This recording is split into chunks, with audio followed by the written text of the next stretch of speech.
it's Laura. Independent media is a collaborative project, and you play a critical part in it. This show is made possible by our viewers and listeners, not corporations or advertisers. So join our member supporter honor roll by going to lauraflanders.org/donate to contribute. That's lauraflanders.org/donate.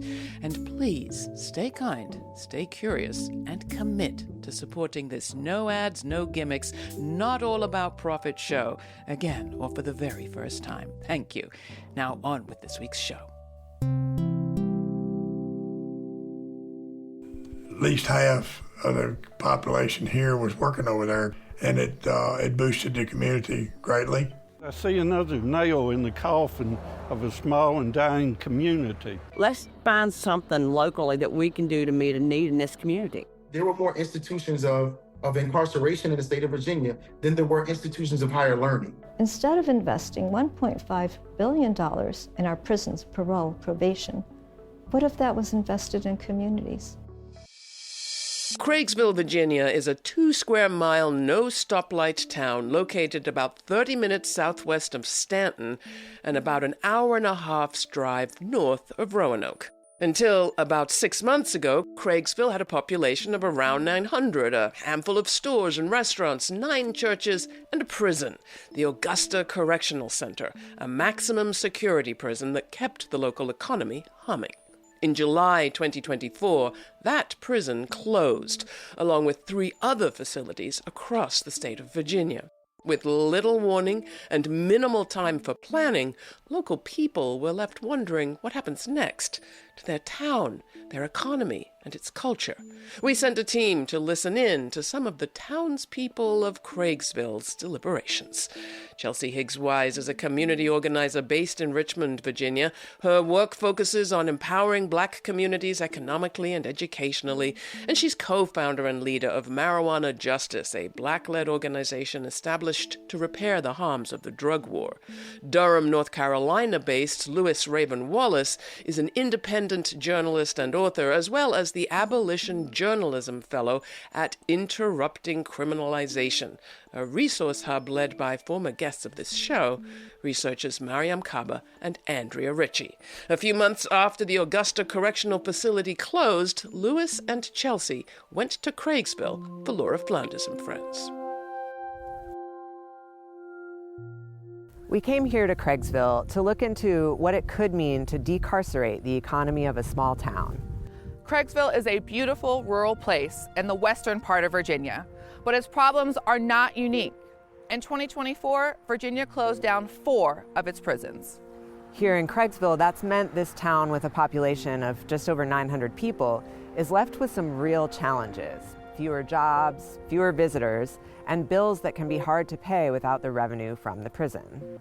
We'll be looking at why Virginia is closing down its prisons now and what the state is actually doing to pursue decarceration and decreasing prison populations. And so we're curious, what is the future for places where an economy is dependent on a prison, and what might be possible now?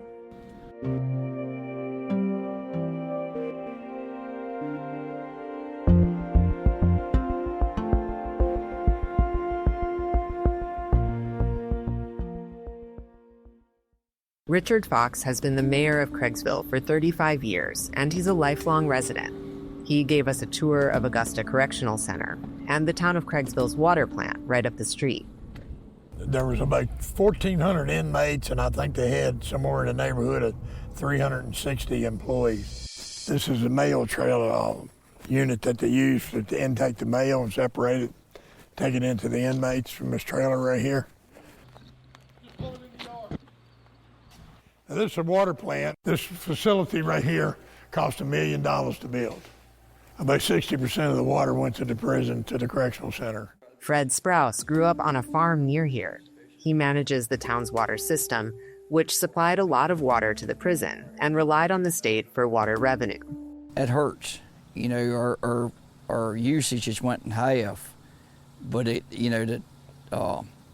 course, I guess all we got really basically what we're operating on is what we're selling to the customers in Craigsville now. How much revenue are you losing from the prison? Richard L. Fox, Mayor, Craigsville. $42,000 a month. You can do the math on that. But you close to $500,000 a year. Then we lost just on the water revenue part of it. Before the state of Virginia expanded its prison system in the 80s and came here, the town had already been through a different boom and bust cycle. It was a struggling rural community. Well, it was hard times when I was small.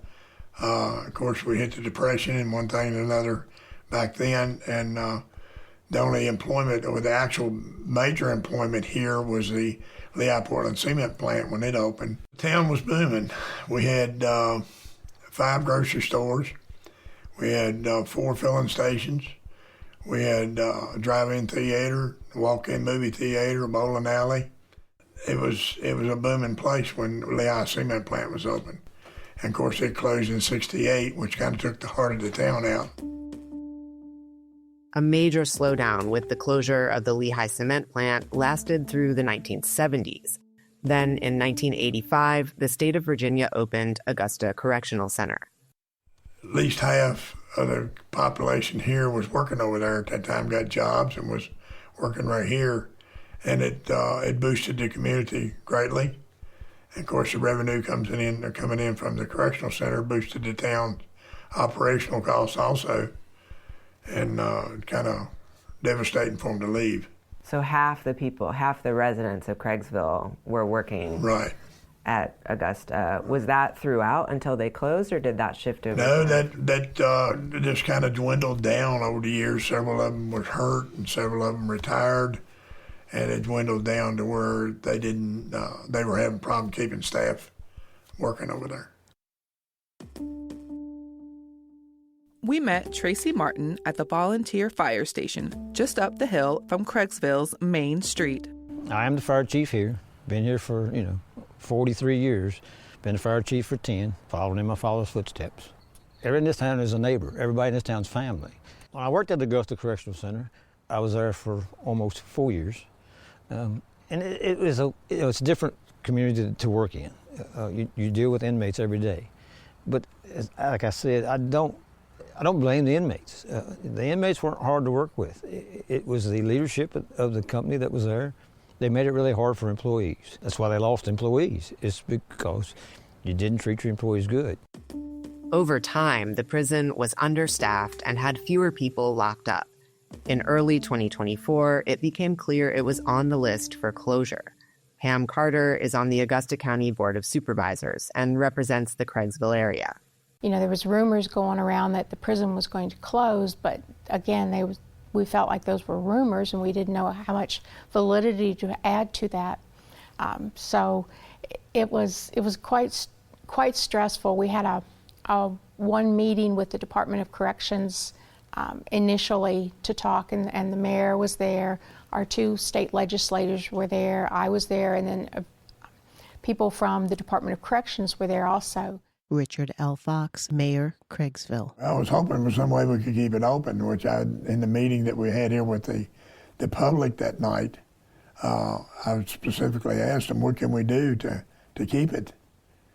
And pretty much was told that the decision had been made. It wasn't anything could be done. Pam L. Carter, Augusta County Board of Supervisors. And we, of course, had an opportunity for the individuals to come and speak, and it was quite moving and emotional for some of those folks.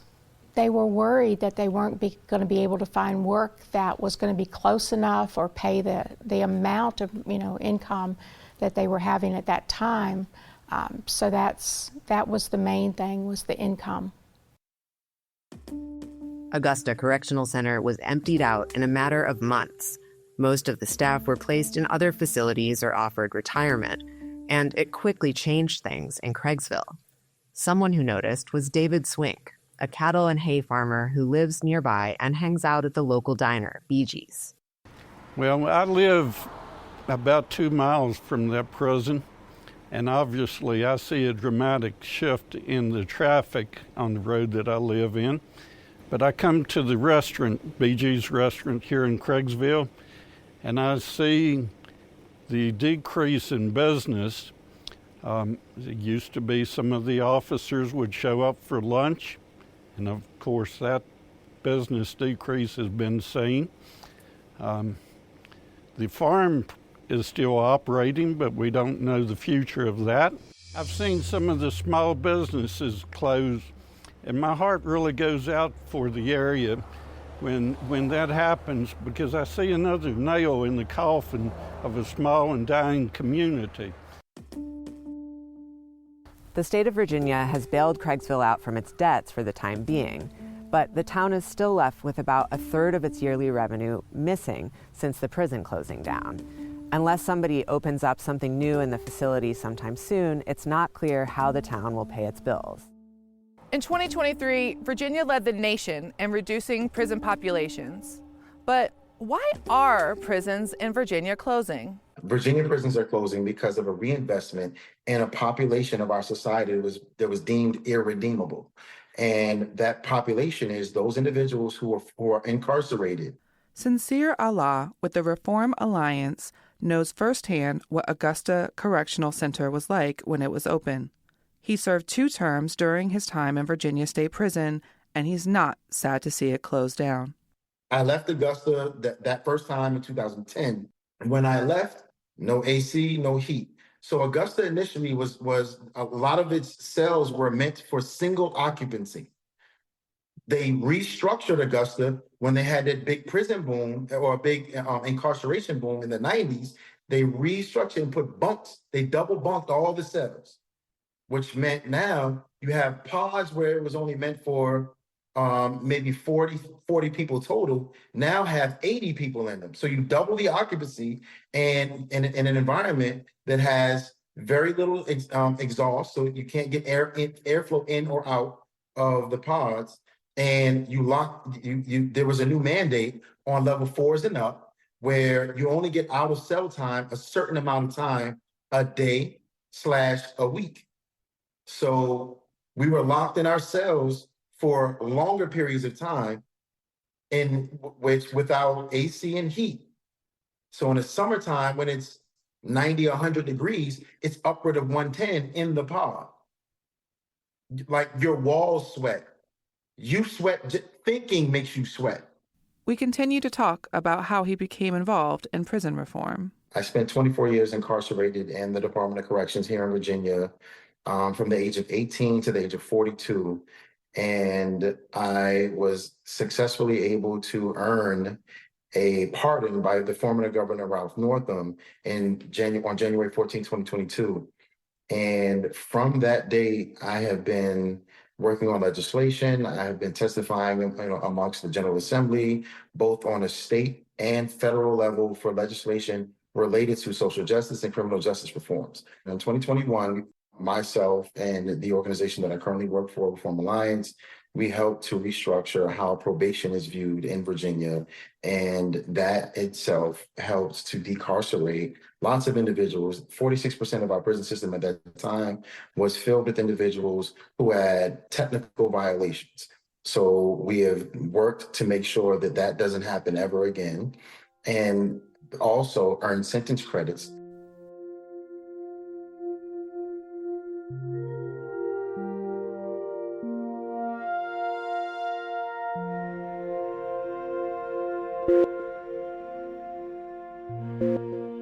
That was Sincere Allah, an organizer with the Reform Alliance, which works to transform probation and parole for a more just system.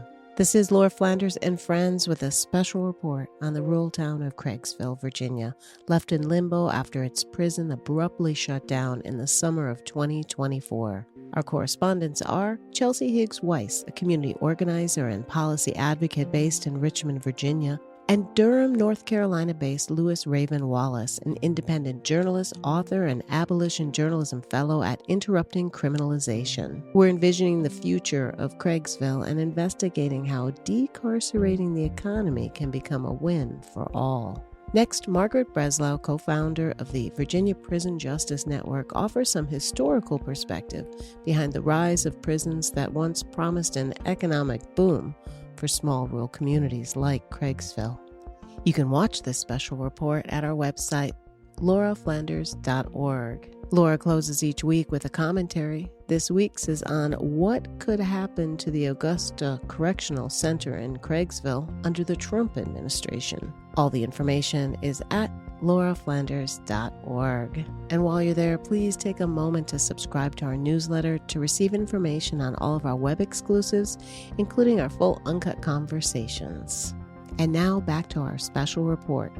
What happens after a prison shuts down? A report from rural Craigsville, Virginia.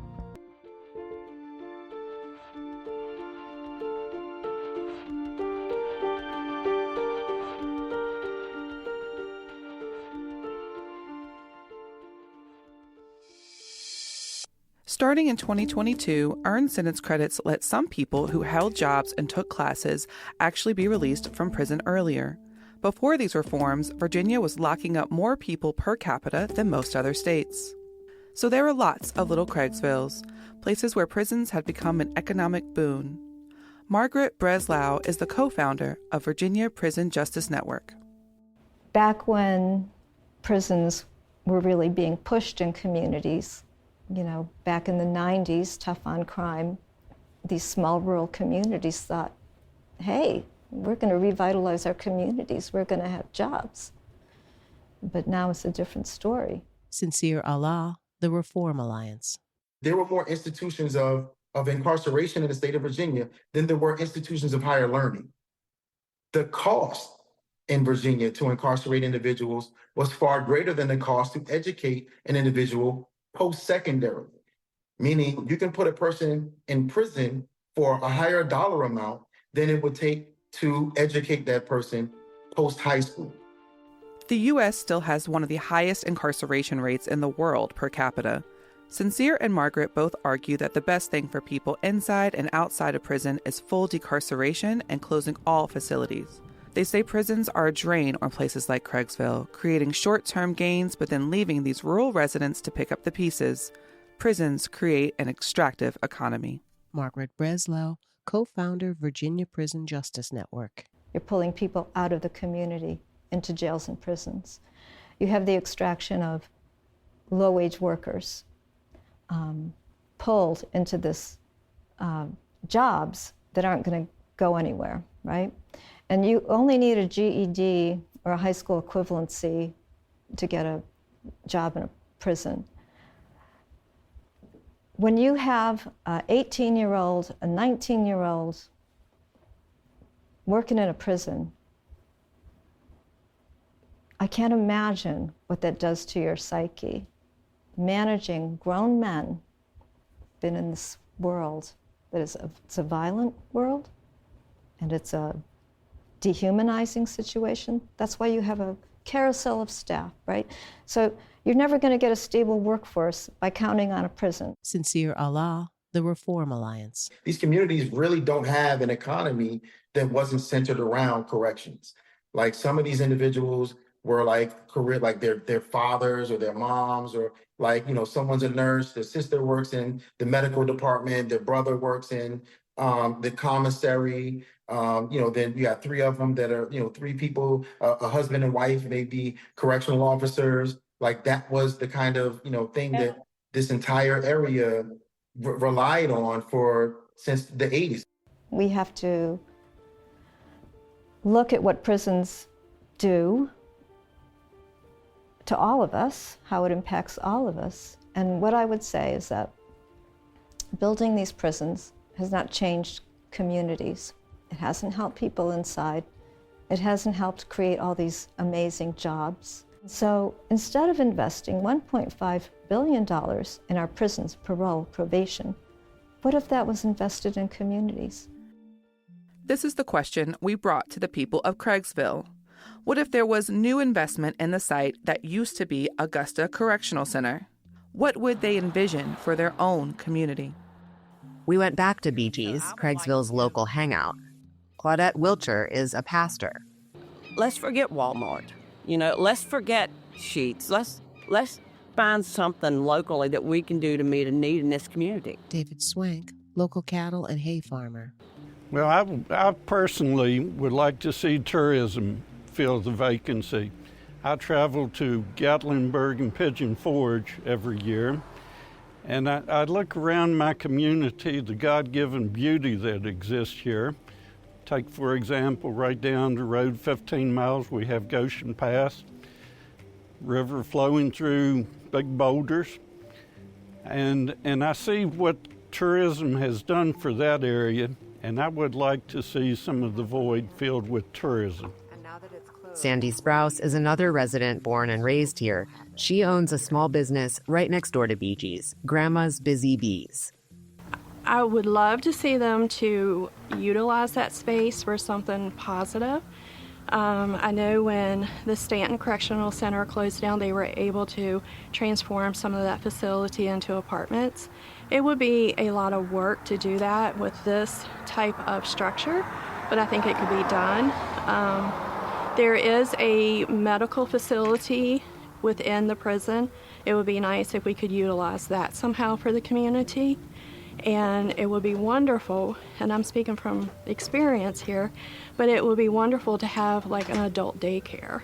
So there's a building as you go in that would be perfect for that. Other people wanted to see the issue of housing addressed, like Catherine Moyers Ewell. Now the prison is standing empty. What would you most hope to see happen next for this community? I think we agree. What we would hope to see is people being able to have more home ownership so they can own their home and take pride in their home, and it's not substandard housing that you're having to take because you're at poverty or below the poverty level. The water manager, Fred Sprouse, also has some ideas about a new use for the building.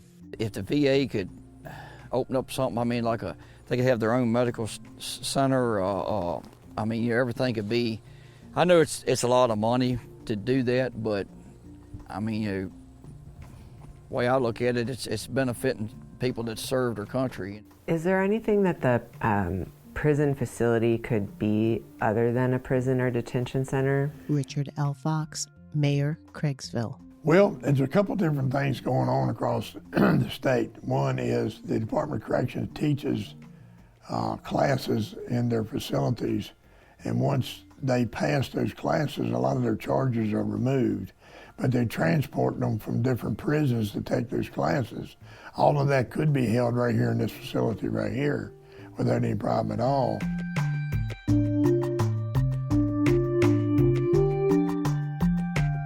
Prison populations nationally have been going up since 2020. The Trump administration is also planning to expand immigrant detention.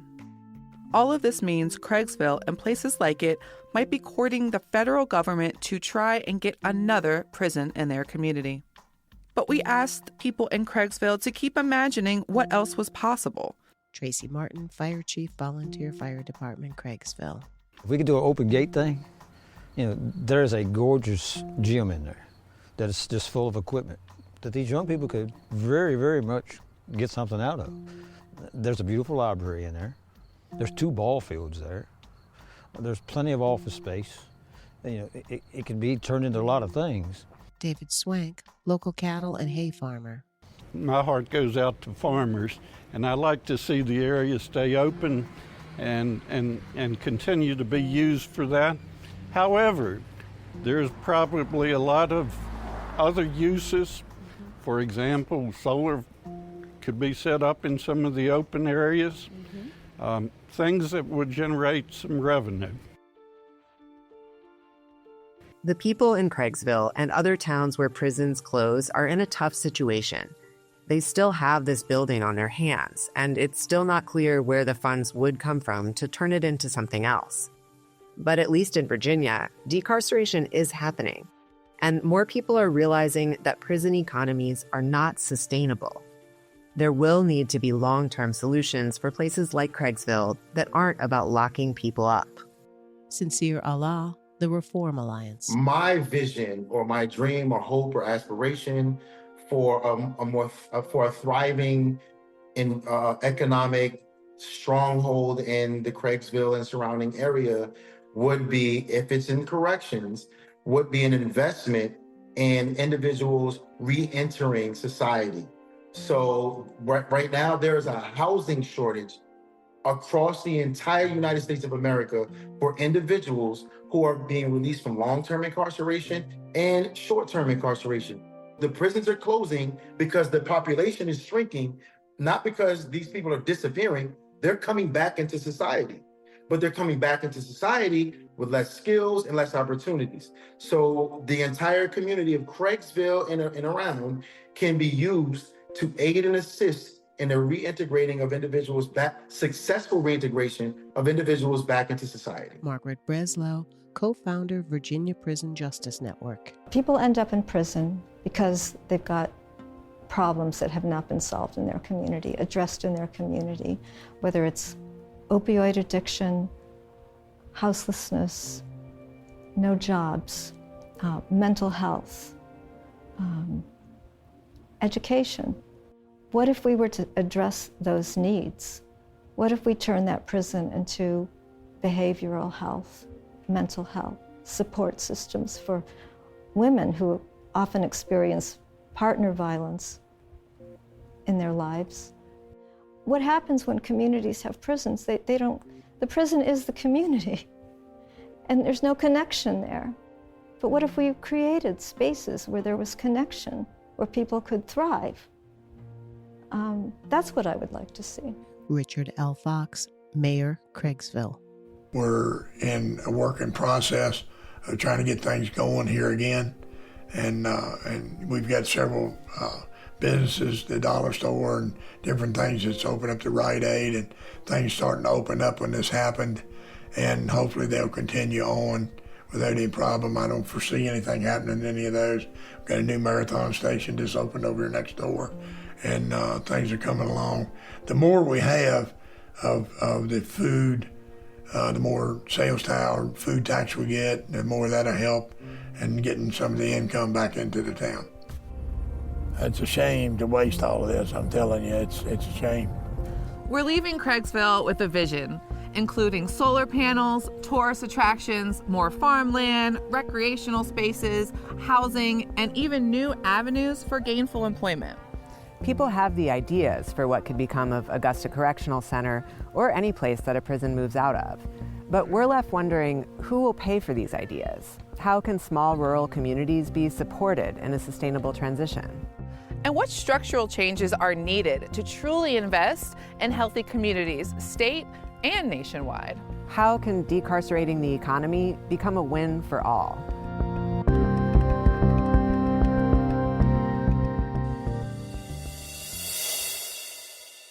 Between 2000 and 2022, 21 states closed or partially closed at least one correctional facility, and some of those were converted into interesting things. In New York, a prison was converted into a TV and movie studio. In Tennessee, into a distillery. In Virginia, a maximum security prison became multi-use housing and retail space.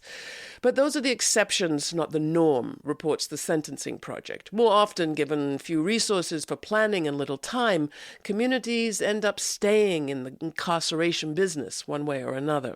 As of this moment, the Donald Trump administration has no plans to close prisons or convert them to anything peace-related, but they do intend to significantly increase incarceration for immigration violations.